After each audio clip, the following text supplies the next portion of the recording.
नमस्कार, knocking-news.com में आपका स्वागत है। मैं हूं गिरिजेश वशिष्ठ। एक आजकल कुछ शब्द ज़्यादा इस्तेमाल हो रहे हैं और उनके बारे में अगर पता हो तो अच्छा है, ख़ास तौर पे मिसाइल्स को लेकर। दरअसल होता क्या है कि खबर में लिखा होता है बैलिस्टिक मिसाइल चला दी, और हम लोग जो है वो बैलिस्टिक मिसाइल होगी, कुछ होती होगी, एक मिसाइल चल गई, और हम लोग खबर पढ़ लेते हैं या टीवी पे सुन लेते हैं।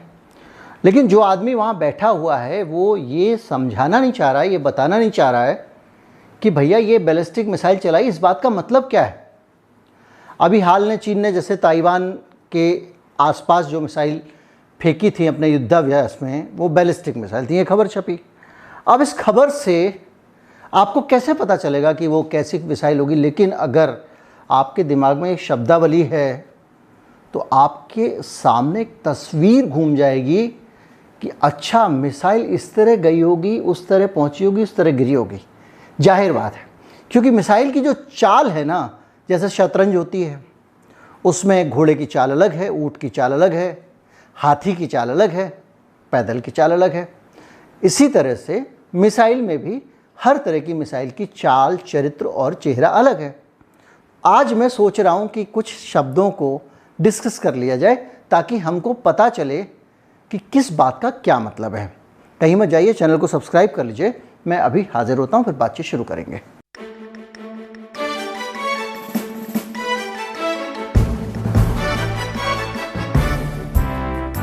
अगर आप हमारे चैनल को सपोर्ट करना चाहते हैं तो हमारा UPI ID डिस्क्रिप्शन में, उसके ज़रिए भुगतान कर सकते हैं। एक QR कोड भी आपको अनेक स्थानों पर दिखाई देगा, उसे भी आप स्कैन करके भुगतान कर सकते हैं और उसके ज़रिए आप हमारे चैनल को, हमारी पत्रकारिता को सपोर्ट कर सकते हैं। आप इस पत्रकारिता को ताकत दे सकते हैं जो कॉरपोरेट पे निर्भर नहीं है, जो आपके धन से चलती है। पहले यहीं से शुरू करते हैं। बैलिस्टिक मिसाइल की बात हुई थी कि चाइना ने बैलिस्टिक मिसाइल फायर कर दी। अब बैलिस्टिक मिसाइल क्या होती है? मोटा मोटा तौर पे दो टेक्नोलॉजी से मिसाइल चलती हैं। एक होती है बैलिस्टिक मिसाइल और दूसरी होती है क्रूज मिसाइल।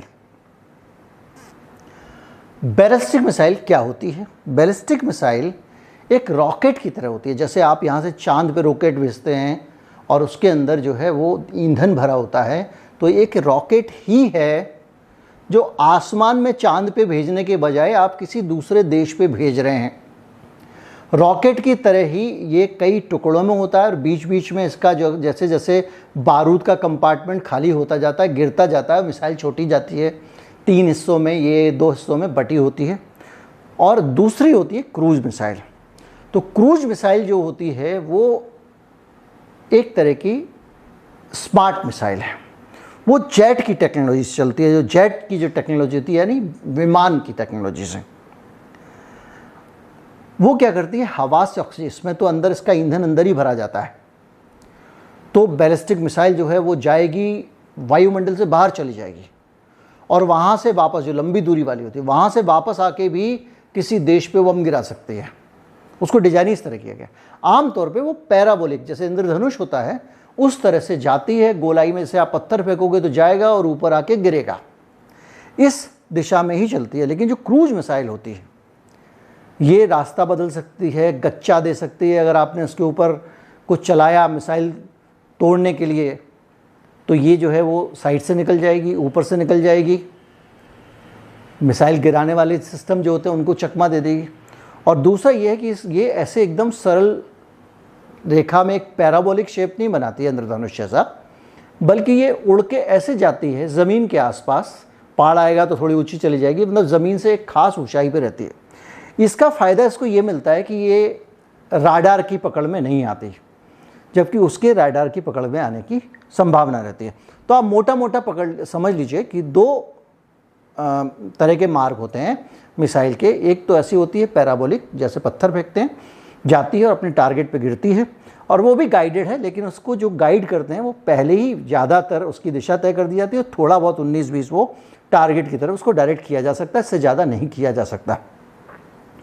लेकिन क्रूज मिसाइल को आप बाकायदा गाइड कर सकते हो, उसकी दिशा बदल सकते हो, और वो सामने अगर कोई अवरोध आ रहा है तो दिशा अपने आप बदल के दाएं बाएं से निकल जाती है। तो जो दोनों तरह की मिसाइल है, इनका क्लासिफिकेशन भी अलग तरह से, अलग अलग तरीके से इनको वर्गीकृत किया गया है। जैसे कि जो आपकी बैलिस्टिक मिसाइल होती है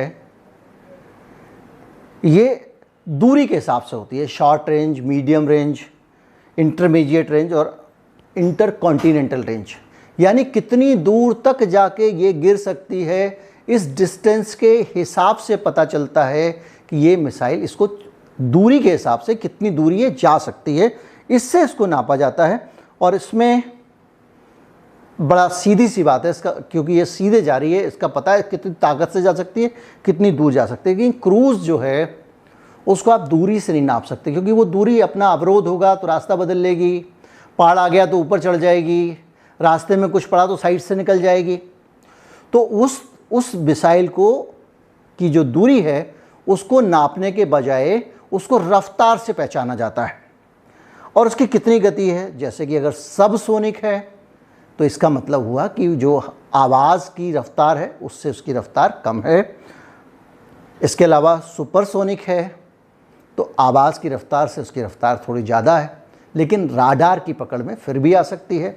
एक होती है हाइपरसोनिक मिसाइल, यानी उसकी रफ्तार इतनी ज़्यादा है कि इससे पहले राडार उसको पकड़ के समझे कुछ, तब तक वो आगे निकल जाती है। और ये जो इसकी रफ्तार है इसकी सुपरसोनिक क्रूज़ मिसाइल की, तो वो रफ्तार जो है मैक में नापते हैं, कितने मैक इसकी रफ्तार है। अब मैक क्या होता है, यानी ध्वनि की रफ्तार। 2 मैक यानी ध्वनि से दुगनी रफ्तार, 3 मैक यानी ध्वनि से तिगनी रफ्तार। बहुत सिंपल तरीका है। और ये मिसाइल जो है हाइपरसोनिक, मैंने आपको बताया था कि हाइपरसोनिक मिसाइल जो हैं वो 5 मैक से ज़्यादा रफ्तार पर चलती हैं। और आप याद कीजिए, मैंने आपको बताया था कि किस तरह से हाइपरसोनिक मिसाइल को ट्रैक करने की कोई टेक्नोलॉजी अमेरिका के पास भी नहीं है, बल्कि उनके पास में हाइपरसोनिक मिसाइल नहीं है, जबकि भारत के पास हाइपरसोनिक मिसाइल है, रूस के पास हाइपरसोनिक मिसाइल है, चीन के पास हाइपरसोनिक मिसाइल है और कोरिया, उत्तर कोरिया के पास भी हाइपरसोनिक मिसाइल है। तो ये मोटा मोटा एक पहचान हो गई। अब अगर आपको कोई कहे कि साहब जो मिसाइल थी वो बैलिस्टिक मिसाइल थी, तो आप समझ जाओगे कि वो ऐसे गई होगी उड़ के चीन से और वहाँ जाके गिरी होगी। अब अगर आपको कोई ये कहे कि वो मिड रेंज की बैलिस्टिक मिसाइल थी, तो आप अंदाज़ा लगा लो कि क्यों दूरी, मैं देखिए बहुत टेक्निकल नहीं जा रहा हूँ, नंबर्स में नहीं जा रहा हूँ, जाऊँगा तो कन्फ्यूज़न हो जाएगा, इतने मैक से इतने मैक ऐसे तो भटक जाएंगे ना। तो आप मिड रेंज की मिसाइल थी, मतलब मध्यम दूरी की थी, यानी वो बहुत दूर नहीं जा सकती है और थोड़ी दूर भी नहीं जा सकती है। एक होती है छोटी रेंज वाली, तो 1 किलोमीटर के हिसाब से उन्होंने इसका तय कर दिया एक रेंज। अगर कोई आपको कहे कि क्रूज़ मिसाइल थी, तो आप समझ जाओगे बहुत तेज़ नॉटी टाइप की मिसाइल थी, जो हवा से हाइड्रोजन लेती है, ज़मीन के ऊपर उड़ते हुए जाती है, बिल्डिंग आ जाए तो उसके ऊपर से निकल जाती है, दाएं बाएं जिग जैग करके भी चल लेती है, राडार को भी चकमा दे सकती है क्योंकि इतना ऊंचाई पे नहीं उठती है। तो आप समझ जाओगे क्रूज़ मिसाइल मतलब हवाई जहाज की तरह चलने वाली मिसाइल। अब जब हवाई जहाज की तरह चल रही है तो उसको आसमान में जाने की ज़रूरत तो नहीं है दूर जाने के लिए, तो इसलिए इसको कहते हैं कि ये जो है इस अंतरिक्ष में नहीं जाती है, ये वायुमंडल के अंदर ही अंदर चल के काम कर लेती है और उस वाली को वायुमंडल के बाहर जाके वापस भी आ जाती है। वो बैलिस्टिक मिसाइल, जो लंबी दूरी की बैलिस्टिक मिसाइल होती है, वायुमंडल के बाहर जाती है, अपने टारगेट के पास पहुंच के फिर वो गोला पूरा करता हुआ अपने नीचे गिरती है। तो ये है बेसिकली मोटा मोटा मिसाइलों का हिसाब किताब। अगर आपको कोई बताता है कि कब किसने कौन सी मिसाइल फेंकी, तो अब आप समझ सकते हैं चीन ने जो भी मिसाइल फेंकी थी वो बैलिस्टिक मिसाइल थी। एक ऐसी मिसाइल थी जिसको आसानी से ट्रैक कर सकता था ताइवान, हवा में उड़ा भी सकता था, लेकिन ताइवान भी जानता है कि ये खिसियाट निकालने का कार्यक्रम चल रहा है, झंड करके अमेरिका चला गया है, और चाइना अपनी इज्जत बचाने के लिए 2-4 फेंक रहा, भाई फेंक ले। हालांकि उसने एक सावधानी के तौर पे एक एप्लीकेशन बना दिया और सारे ताइवानीज़ को कह दिया कि अपने अपने मोबाइल में इंस्टॉल कर लो, और उस एप्लीकेशन के ज़रिए आपको ये पता लग सकता है कि आपके पास में कहाँ कहाँ कौन कौन सा बंकर है, यानी छिपने के ठिकाने कहाँ हैं अगर बमबारी होती है। अब इस एप्लीकेशन का एक मतलब ये भी है कि अगर किसी एक भी चीनी आदमी ने अगर इस एप्लीकेशन को इंस्टॉल कर लिया, चीनी सेना वाले ने इंस्टॉल कर लिया, तो वो भी जान सकता है कहाँ कहाँ लोग छिपे हो सकते हैं। जान सकता है ना। खैर, जो भी है ये चल रहा है, और इस पूरे माहौल के बीच में चीन इस पे है कि किसी तरह से अपनी इज्जत बचा ले। अमेरिका इस पे कि एक बार कांड हो जाए, थोड़ा ज़्यादा हो जाएगा, कुछ उठापटक हो जाएगी तो बाइडन की उधर कुर्सी जो है वो जो खतरे में है, जो बुरा हाल है महंगाई के कारण, दूसरी समस्याओं के कारण, आंतरिक समस्याएं, बेरोजगारियां बढ़ रही हैं, उससे कुछ ना कुछ इज्जत बचा लेंगे। अल जवारी को भी मारा, उससे भी अमेरिका का गुस्सा कुछ शांत हुआ होगा, अमेरिका के लोगों का। जो यूक्रेन युद्ध में अमेरिका की असफलताएं हैं जिसके कारण पूरी दुनिया भुगत रही है, उसका भी कुछ कंपनसेशन हो जाएगा। उम्मीद करता हूं कि आप समझ गए होंगे कि जनरल नॉलेज के लिए वीडियो बनाया था बेसिकली, कि कौन सी मिसाइल कैसी होती है, उसका क्या मतलब होता है और वो किस तरह से काम करती है। मैं ज़्यादा इसमें डिटेल में इसलिए नहीं गया कि फिर उलझ जाते हैं। नमस्कार, जय हिंद।